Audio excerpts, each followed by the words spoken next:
বিভাগের জন্য সিস্টেম সমস্যা হইতেছে, এটা তারা 5 মাস সময় নিছে।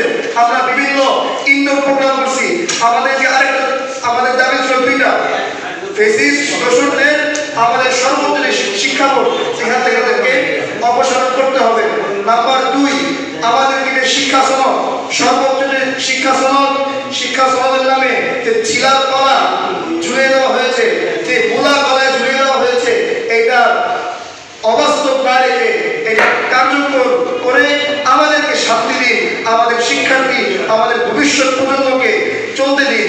আজকে আমাদের শিক্ষার্থীরা এই শিক্ষা সনদ নিয়ে দেশের কোনো ইউনিভার্সিটিতে বাস করতে পারে না। মাঠের অলরাউন্ডার আমি, আর ঘরের allrounder Tylox. Tylox toilet cleaner, clean মানেই টাইলক্স। আমাদের শিক্ষার্থীরা এই শিক্ষা সনদ নিয়ে যখন বহির্বিশ্বে উন্নত লেখাপড়া করার জন্য যায়, তখন তাদের এই শিক্ষা সনদ ডাস্টবিনে ছুড়ে ফেলা হয়। তখন এই শিক্ষা সনদ ছিঁড়ে টুকরা টুকরা করে ফেলা হয়, তাদেরকে অপমানের চোখে দেখা হয়। তাইলে বুঝেন, ফেসিস্ট হাসিনা ওলামায়ে কেরামকে ভুলভাল বুঝিয়ে, শিক্ষার্থীদেরকে ভুলভাল বুঝিয়ে, তাদেরকে রয়্যাল এজেন্ট বানিয়ে তারা আমাদের শিক্ষার্থীদেরকে ধোঁকা দিচ্ছে, দিনের পর দিন ধোঁকা দিচ্ছে। আমাদের কাছে তো এখন স্পষ্ট হয়ে গেছে। আমরা ব্যাংকের কাছে আমরা বলছি, মানুষ ধৈর্য ধরছে, 5 মাস যাচ্ছে। আমরা বেফাককে অবগত করছি, আমরা বেফাক মাদারিসে আরবিয়ার কাছে শান্তি প্রদান করছি, তাদের কাছে কর্ণপাত হয় নাই। আমরা পরে রাষ্ট্রপতির নামটা বাধ্য হয়েছি। আমরা একটা মানববন্ধন করেছি, মানববন্ধনের পরে আমাদেরকে ধমকি দিয়ে প্রাণনাশের হুমকি দেওয়া হচ্ছে, আমাদেরকে ইনিয়ে বোঝানো হচ্ছে আমাদেরকে এখান থেকে সরে আসতে।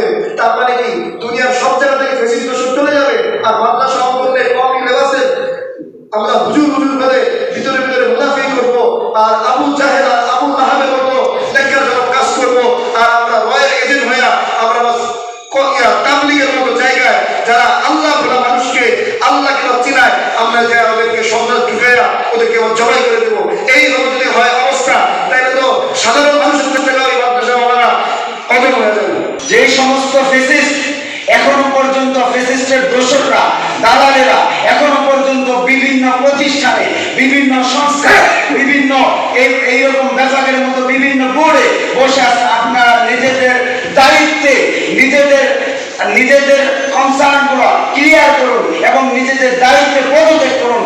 অন্যথায় ছাত্র জনতা এমন এক গণজাগরণ পুরো বাংলাদেশ থেকে আপনাদেরকে দেখিয়ে দিবে, যেটা 5ই আগস্টের মাধ্যমে আমরা দেখিয়ে দিয়েছিলাম। 5ই আগস্টে যেমন ভাবে স্বৈরাচার সরকার এই দেশ থেকে পালিয়ে যেতে বাধ্য হয়েছে, ঠিক তেমনি ভাবে আপনারাও আপনাদের লেজ গুটিয়ে আমাদের এই বিভিন্ন সংস্থা, বিভিন্ন বোর্ড থেকে আপনারা লেজ গুটিয়ে পালিয়ে যেতে বাধ্য হবেন।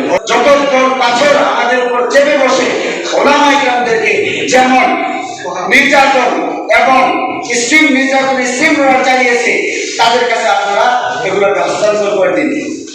কারণ তাদের কাছেই আমাদের এই দেশ, আমাদের এই জাতি, আমাদের এই বোর্ড নিরাপদ থাকবে। তো সেই জায়গাটা থেকে আপনাদেরকে বলবো, আজকে আমাদের এই 16 বছরে এই ফেসিস্ট আমাদের কতগুলো হত্যাযোগ্য আচরণ করেছে। 2009 সালে এবং পিলখানা হত্যা, 2013 সালে ষড়যন্ত্রের হত্যা এবং 18 সালে কোটা সংস্কার এবং মোদী বিরোধী আন্দোলনের 2000 ফেসিবাদ চলে গিয়েছে, ফেসিবাদের প্রেতাত্মারা এখনো স্ব পদে বহাল আছে। এই জিনিসটি আমরা করতে দেব না। ব্যাপক বোর্ড থেকে মৌলভী ওবায়দুর রহমান খানের অপসারণ করতেই হবে এবং আপনারা এই বিষয়টি জাতির সামনে আরো স্পষ্টভাবে তুলে ধরবেন সাংবাদিক বন্ধু।